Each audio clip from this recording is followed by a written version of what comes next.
If you go to San Francisco, one of the biggest things with a lot of these cities is coffee shops. Right? And, obviously, Starbucks. This will be having a huge impact in San Francisco. I mean, if you just look at the downtown portion, you already have, like, 15 to 20 Starbucks. Now zoom a little further out and you've got even more Starbucks around the location. I mean, the barista chain in San Francisco. They number from 50 to 60 stores. And not to mention, you also have several other smaller independent coffee shops as well. And here's the thing in San Francisco, New York City, Seattle, these very wealthy cities, people are willing to spend $5 to $7 for a cup of Joe. And that's pretty crazy to see that kind of stuff. But here's the thing.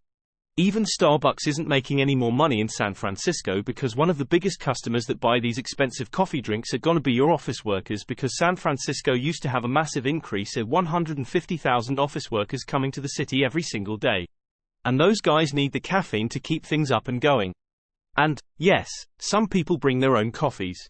But many of them will just go to, like, a Starbucks, go to Blue Bottle or go to, like, an independent coffee shop. And now Starbucks is closing 77 Cisco locations in the coming weeks. Here's the thing. If you go to the Midwest, if you go to normal city, generally 99% the Starbucks doesn't close. In fact, the Starbucks defeats other coffee chains around the location. And if you look at universities, there's always, like, 2 to 3 Starbucks. If you go to, like, New York City, Starbucks don't close.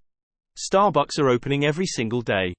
So it's very unique to see San Francisco having 7 Starbucks closing in the next few weeks because they're just not getting that many business, not to mention, the crime rate is super insane. The robberies are very high. Like I said before, the crime is high because the laws are so lax. I think business owners are kinda sick of it. And I think even business owners really want super drastic change. Love San Francisco. I've been there before the pandemic, and it really makes me sad. The city has really deteriorated to this level. And I think the only way for San Francisco to be saved is to have really drastic changes, very, very big changes, which I'm feeling that the citizens of San Francisco are just not ready for. Here's the thing. Like Starbucks closing. I get that the mom and pop stores are closing. But when you start getting to the big time, big boy retailers, who could afford massive losses, and these guys couldn't take it anymore, and they're shutting down. It's crazy. I mean, I thought the CBS's and the Targets closing down is a big deal in San Francisco, but when we get to, like, just coffee shops closing down, it's just like a whole different animal. And look at this. Right? These are locations that they're shutting down, and we're gonna be seeing more of these to come.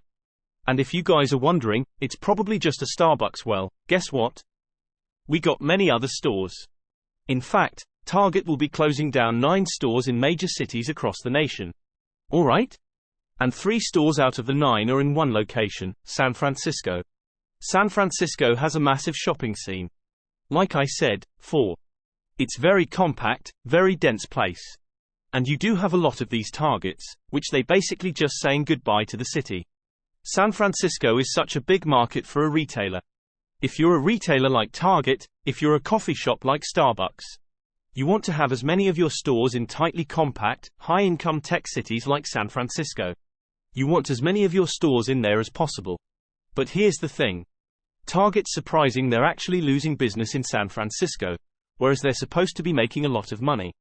I mean, before the pandemic, the city was roaming with tourists. There were a bunch of people in the city having fun. Tech workers are everywhere, and the crime rate wasn't that high. In fact, most of the craziness were mostly centered around the tender industry. Okay? The decades-old open-air drug market, which where all of the crime and stuff like that is happening. I mean, even before the pandemic, San Francisco's shoplifting is pretty bad, but at least it was tamed. Right? So the Targets and other stores are willing to put up with the crap. And the vacancies back in the old days was less than 5%. People were actually fighting other tooth and nail just to get a front retail space in the Market Street. But now people are deserting Market Street. In fact, the landlords are even offering you guys 2 months free rent if you're renting in one of the retail spaces, which nobody is taking the bait. I mean, the city's even giving out tens of $1,000s for people to expand their businesses or open a new business in San Francisco, which nobody is doing. It's really sad to see a lot of these Targets is simply closing down. And it just shows you that the shoplifting, The theft is just so out of control that in my opinion, even if they fix things, it's probably a little too late, because when a lot of these retailers close this many stores and this facet of a speed, generally speaking, they don't really want to come back, and many times, these retailers hire analytic companies to pretty much tell them what the next 5 to 10 years is going to be like. Which many of these companies are not confident that San Francisco is able to turn itself around in the next few years. So they're willing to close down, because the longer they open, the more money they lose. I mean, and I also checked this out. Even LinkedIn is dumping office space. And it's kind of funny that the company who is always trying to supply jobs to people is now trying to leave San Francisco, and they will be renting out almost 100,000 square feet of office space. Now 5 or 7 floors of this space to other people. It's a big deal. And San Francisco's office space is becoming really bad.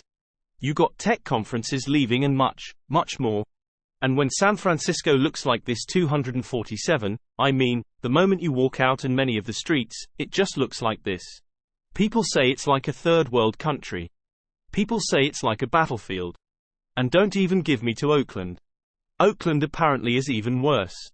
And scenes like this are happening in a lot of American cities. We're not really seeing any sort of drastic change. And this is just one of the many reasons why there's barely any investment in the city.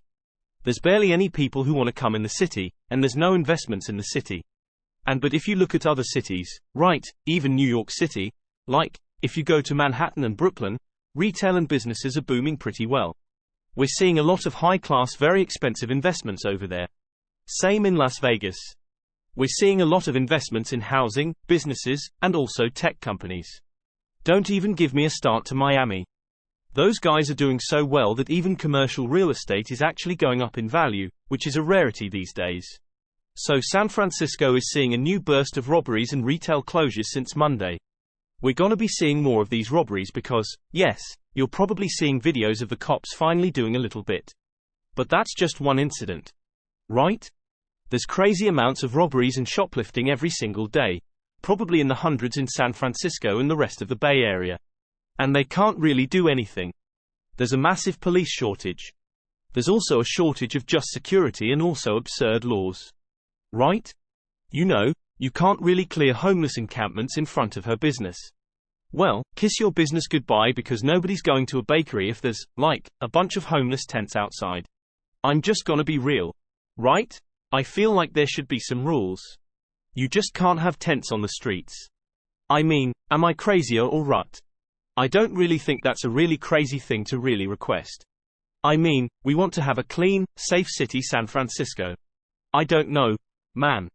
At this point, a lot of people just aren't even moving here. A lot of tech companies are moving out. Okay. The office vacancies are heading to 35%, but the real vacancies are more like 50, 60, 70% in some buildings, because a lot of buildings are still rented out, like the Facebook building and 181 Fremont, but there's no tenants. Like, yeah, they had the lease till like 2031, but nobody's working there.